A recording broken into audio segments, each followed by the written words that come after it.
maybe us coming to the planet cultivates our own life force and we become a part of the planet. It's another one of those things where you can just, at first glance, it looks like you're just taking, but what are you actually giving in this process as well? Welcome to the Starship Writers Room, a podcast that gives you an up-close look at the creation of the Starship universe. We talk new characters, hash out plot points, and imagine possibilities that are truly out of this world. and which you might see featured in the Deploy Starship NFT game. A play-to-earn cryptocurrency game set in outer space. I'm Melanie, the Starship Lore Champion, and I'm joined by my co-hosts and fellow Starship Lore creators, ShootyPewPew, your world builder, and Spazzitron of CryptoPhoenix.org.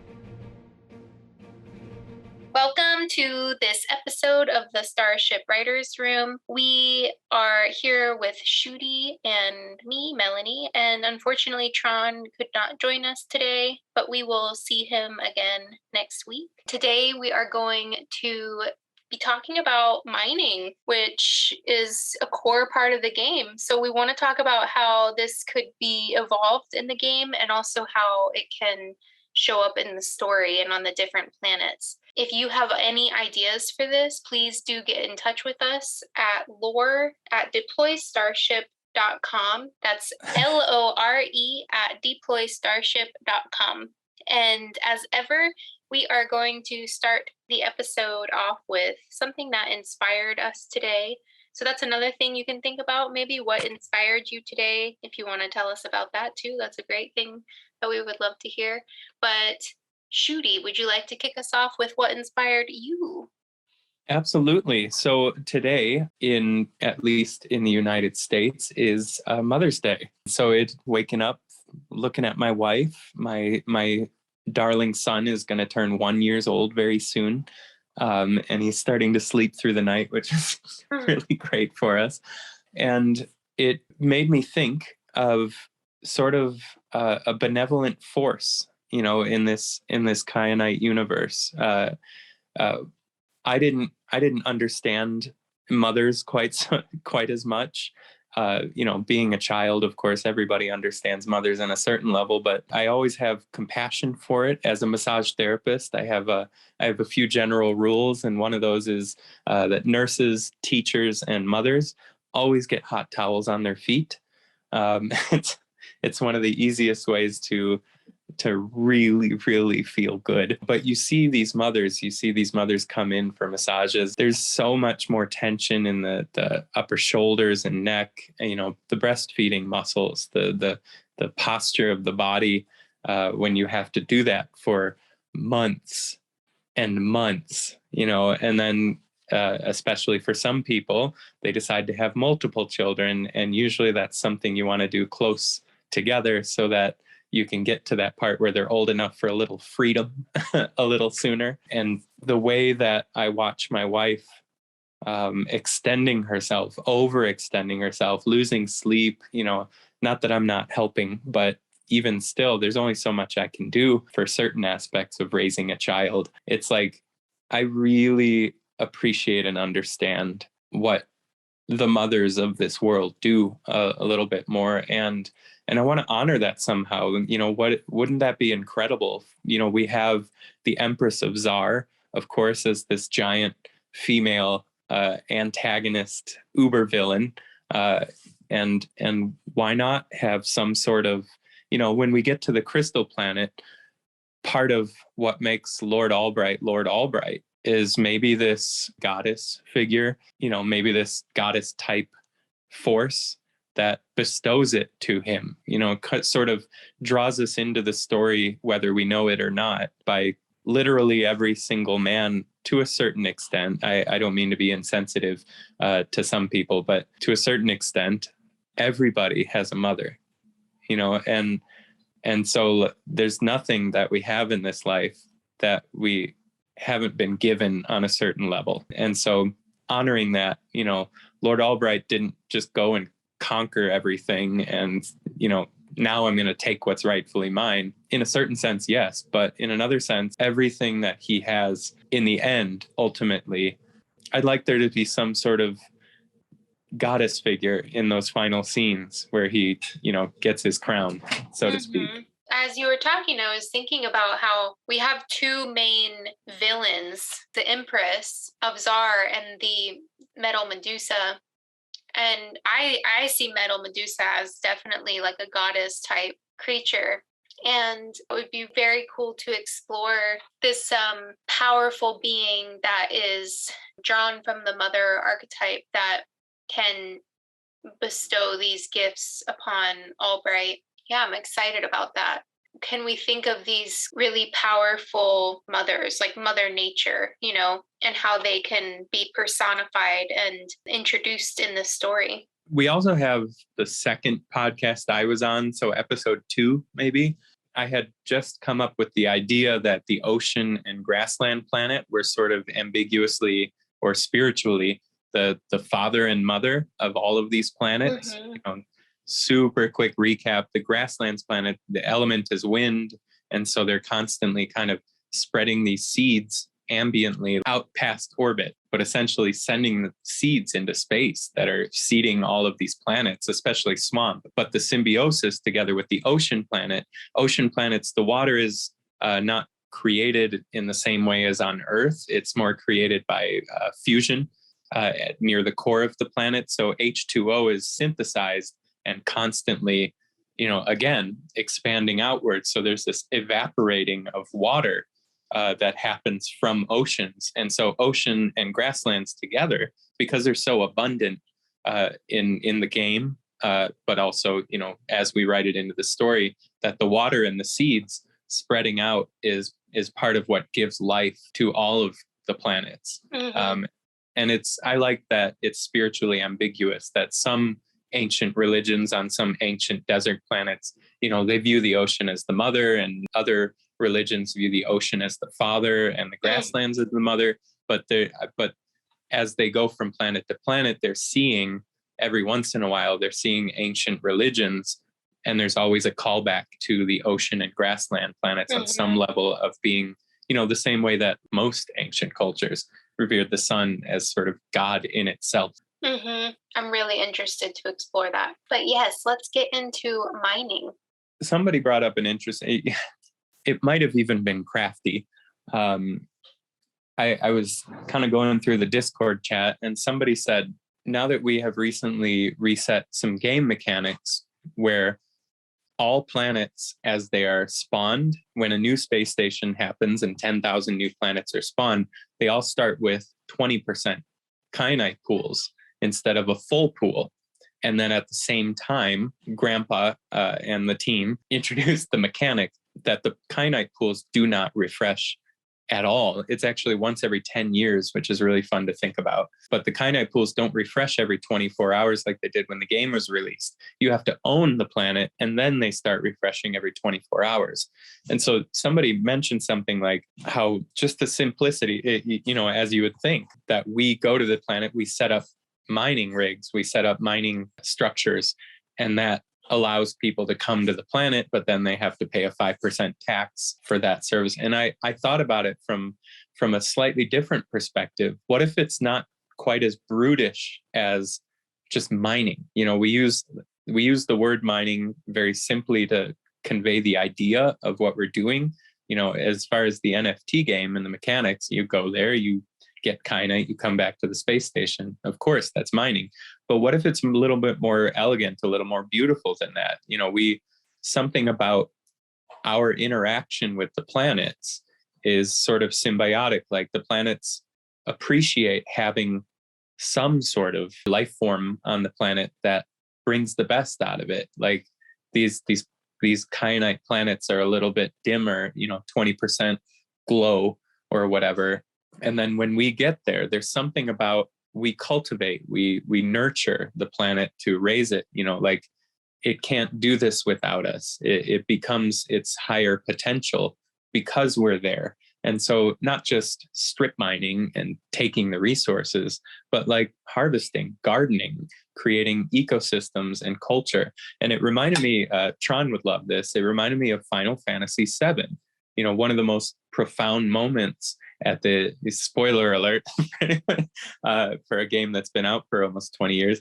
But at the end of the game, you understand that the life force of the planet itself, as represented by, here's another goddess figure, Aerith in the game, that explodes life force out of the planet. And it's this incredible cinematic, especially for its time on the PlayStation 1, where it zooms way out and you see these giant, like worm-like green fields of energy flowing out of the planet to defeat the final boss, the Sephiroth. But this idea that maybe us coming to the planet, that in a certain way, not in a leech kind of way, but the planet cultivates our own life force and we become a part of the planet as we colonize and become more indigenous ourselves.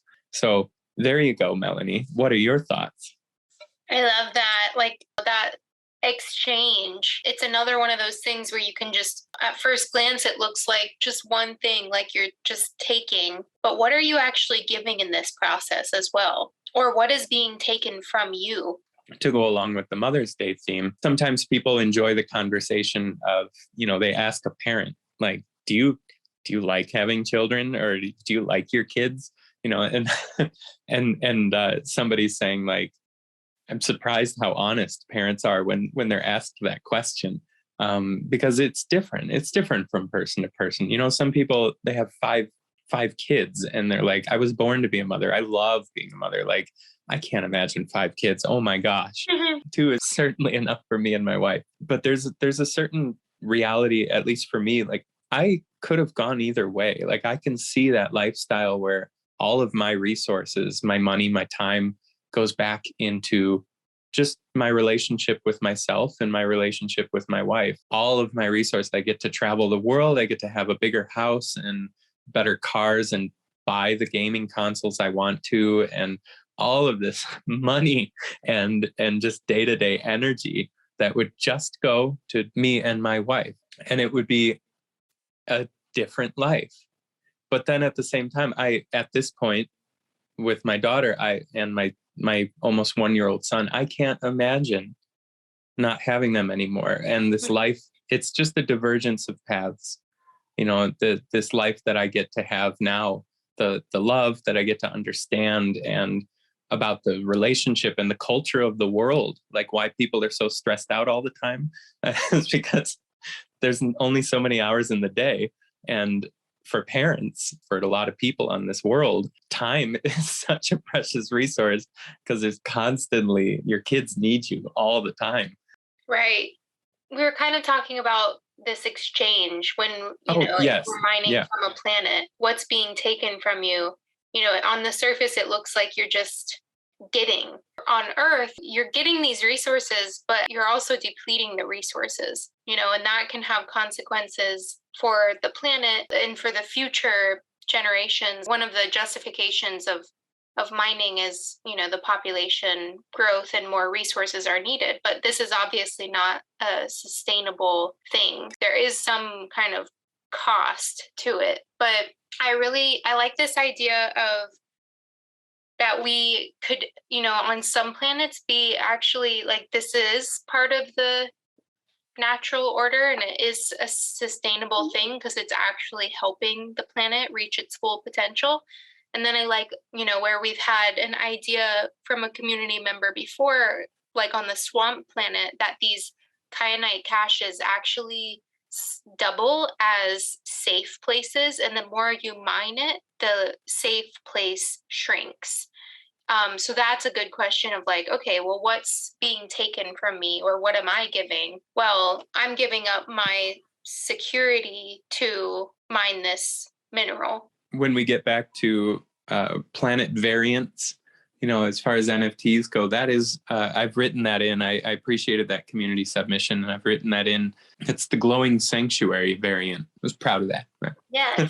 But it's not my idea. It's a good one. Yeah.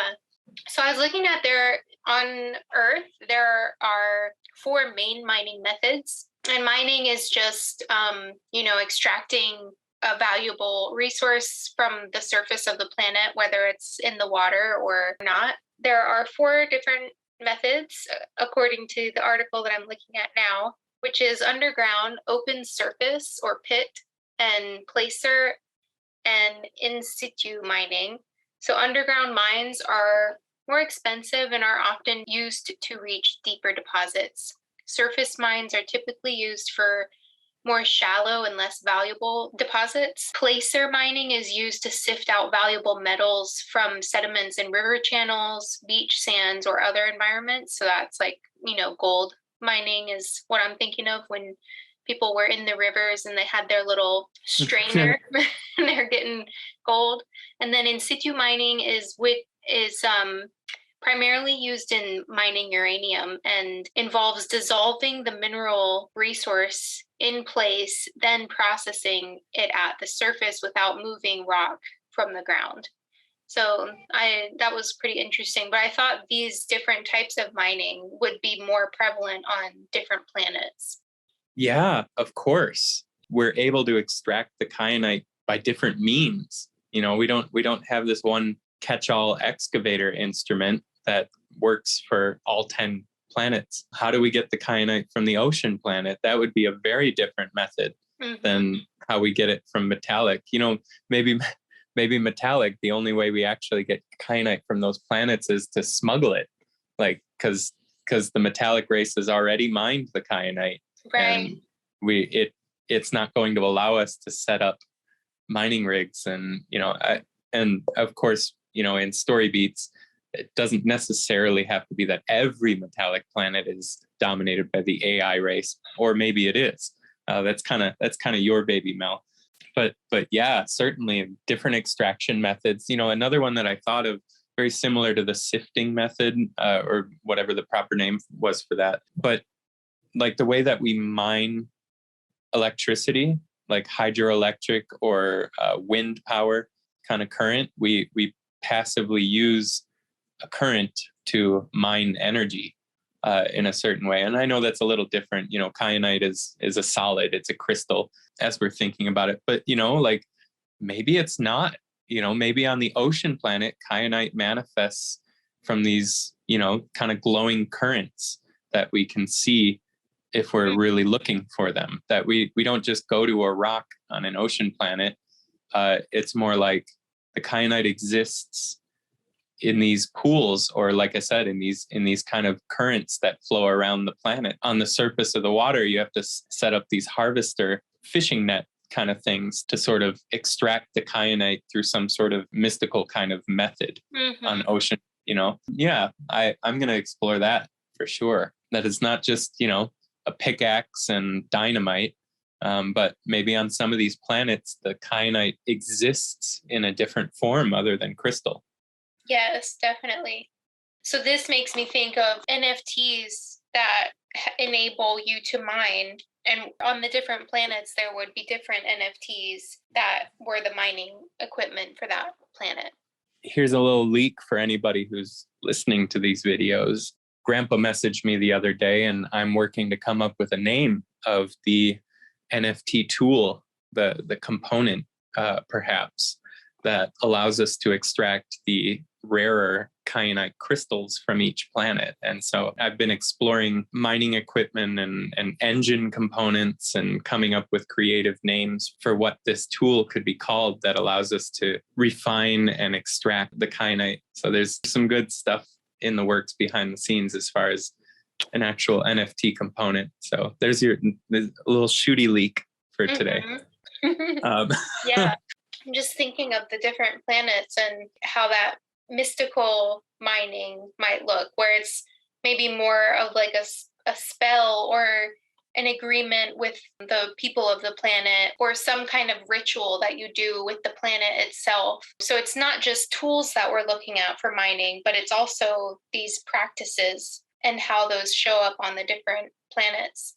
Something like the metallic planet, I could see that being much more of a physical practice rather than like a ritual or a magical spell, because there's no magic on that planet. Or is a really powerful method for that planet a magical mining method because there isn't magic that's native to the planet? Yeah, I understand. Like the kyanite is so much a part of the planet that you need something that is antithetic to the planet to be able to get it away from the planet, to extract it. Like, and then of course, you know, here's the conundrum: where the hell is kyanite on a gas planet? You know, like, how do we justify and create lore around that? Like, do we say that the kyanite is really on the moons, or are we somehow, again, similar to ocean planets, are we somehow like throwing down a sifting net? You know, I don't want to write the same method twice, though. You know, there's 10 planets. That's 10 good opportunities for creative ideas. We like to partner the planets. The planets have relationships with each other, that like characteristics in common that are just make them paired in a certain way. And this could be a pairing between ocean and gas, that we use the same method of sifting kyanite out of the planet. You know, like in Jupiter, the big red swirl that we sort of artistically designed the gas planet to look like. It looks like the planet Jupiter, but maybe that red swirl is kyanite, or that red swirl is the spider monster. Exactly. I was just thinking about that. What if the spider monster has evolved to protect this kyanite? Because maybe the gas planet is one where if its kyanite is depleted, maybe the planet dies or something. I like where your mind is going with that. And I hesitate only because, you know, as we're brainstorming, I want the spider monster to be really special, like a story beat on one planet, because in the way you're describing, then we would have to have a spider monster for every single planet. Well, not necessarily, but our story gas planet, you know, maybe that's the reason we see them. But kyanite in general, you know, for the metallic planet, for example, we've explored the idea of kyanite loving organic life forms and protecting them naturally. So that would be really interesting to see if kyanite was on a planet where when it's not there, the planet dies. How does the planet cope with that, especially when kyanite like kind of wants to be with humans or with organic life forms, you know? Maybe one way is to create an organic life form, and you know that kind of satisfies the kyanite. But then it's definitely so the planet created the spider. Yeah, so then there's it's definitely a threat when other organic life forms come, because then it's like, oh, maybe I can spread, you know, beyond this planet. Like, what is kyanite? What are kyanite's motivations, you know? Yeah, wow. Yeah, I love that. I love working with you. That's awesome. And it sets up a little bit of the metal Medusa. It adds to their characteristic nature. Like maybe they're jealous. They're jealous that the kyanite doesn't want them because they're not organic. And so they hate organic life because they don't get that power. Right. They have to take it.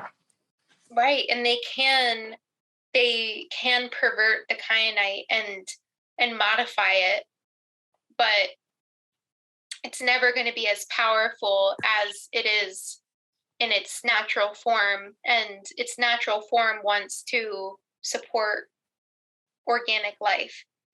So that would be super frustrating for them, even though they're very powerful, you know, and they can pervert the kyanite so that its protective nature is driven into excess. So it's like, rather than protection, it's like a prison, you know? Yeah. But it's never going to be quite like it would be in its natural form. And because in its natural form, it does not help the AI life. That really sets up the metallic race well, because when we set up the idea of like heroes and villains, there's often a mirror aspect, like Bizarro. You know, if anybody remembers the old, I think it was DC comics, like Bizarro Superman and that kind of stuff. Like it's absolutely the mirror image motivation of everything. You know, so the metallic race is like, if we're going out to mine or cultivate or harvest kyanite for the greater good, then of course the metallic race is harvesting it for themselves, you know, or for a selfish reason, and like or in the dark crystal, for example, there were two main races, the Skeksis and the Mystics. And the Mystics, of course, worked with the planet, and they were protectors of the crystal's energy for peaceful, communal, tribal kind of reasons, whereas the Skeksis were always fighting over power, and only one of them could be emperor, and they were just all waiting for the next one to die so they could be the next emperor. And so setting up heroes and villains really well, that jealousy or that perversion of Kyanite, that's really great. Yeah, good for you, Mel. Feather in your cap. Well, thank you very much for tuning into this episode of the Starship Writers Room. Today we delved quite a bit into mining and mothers, and in some very ambiguous ways. Maybe they're kind of the same as we drain the life force out of our mothers. We really appreciate your submissions to lore@deploystarship.com, LORE@deploystarship.com. We're getting a lot of great ideas about why we're venturing forth, and some of the things that we really have room for more community submissions has to do with the creatures, weapons, just little things that you would find in the universe. So feel free to submit some ideas like that. And until next week, thanks for tuning in.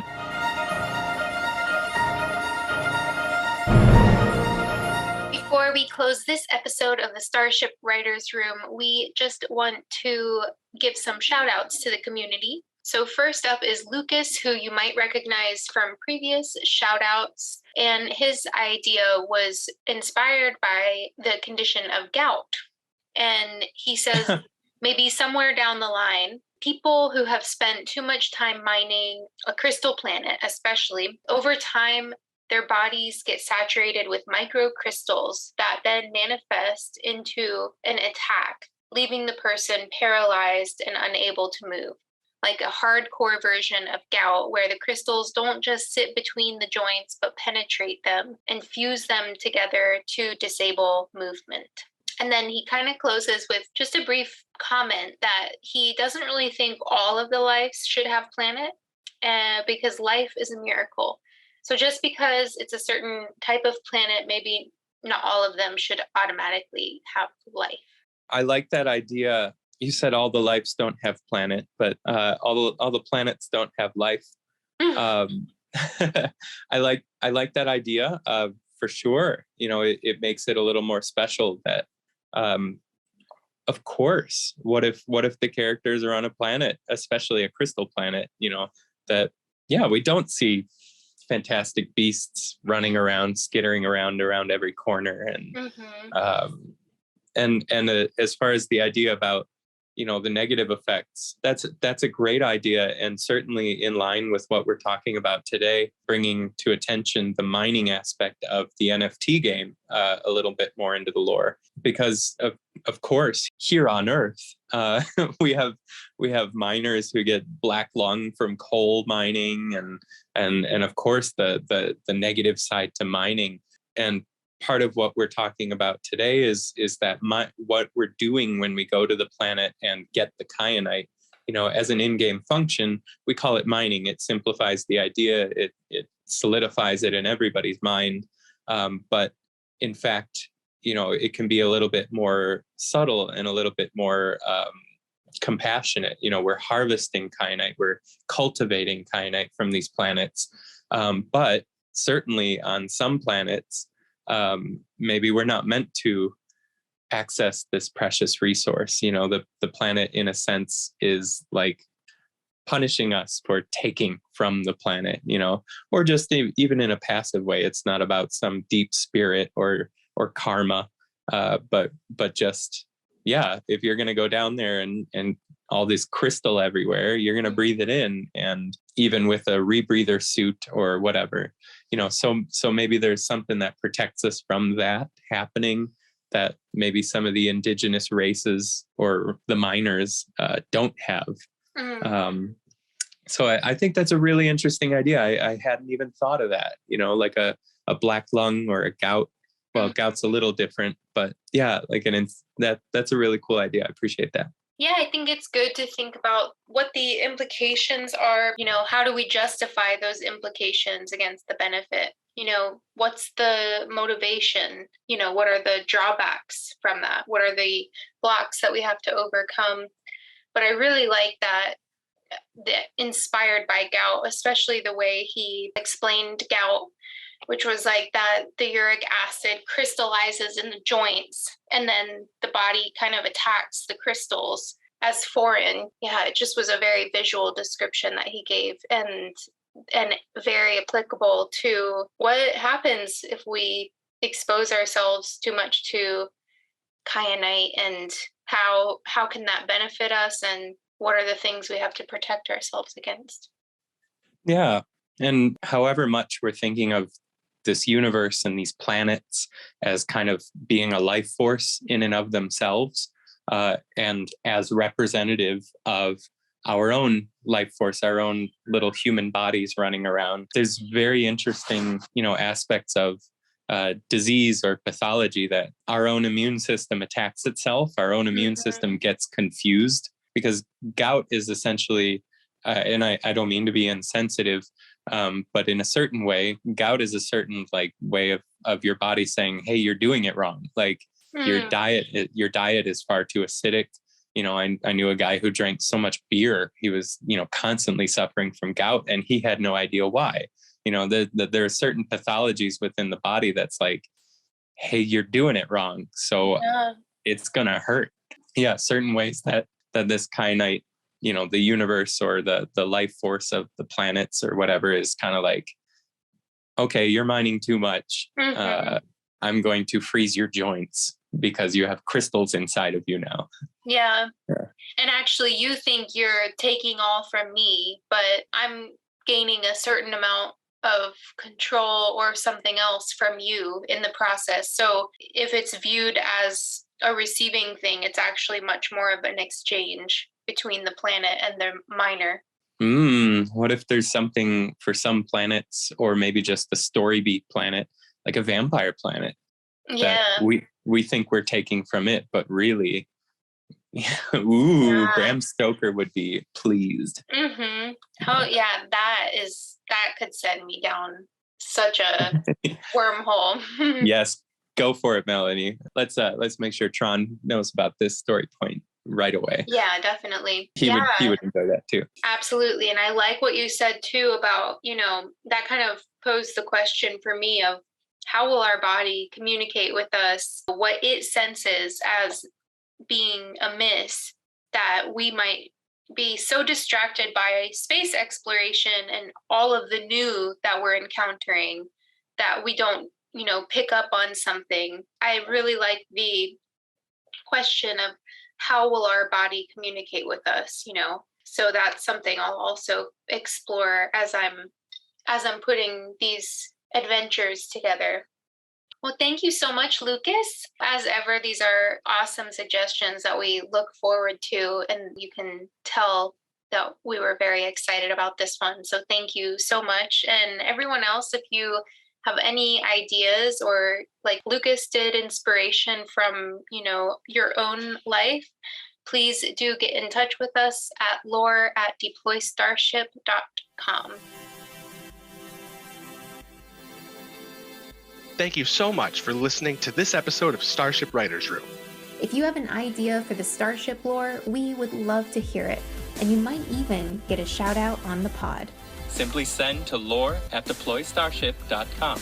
That's LORE@deploystarship.com. We hope you have a stellar day. And we'll see you next week.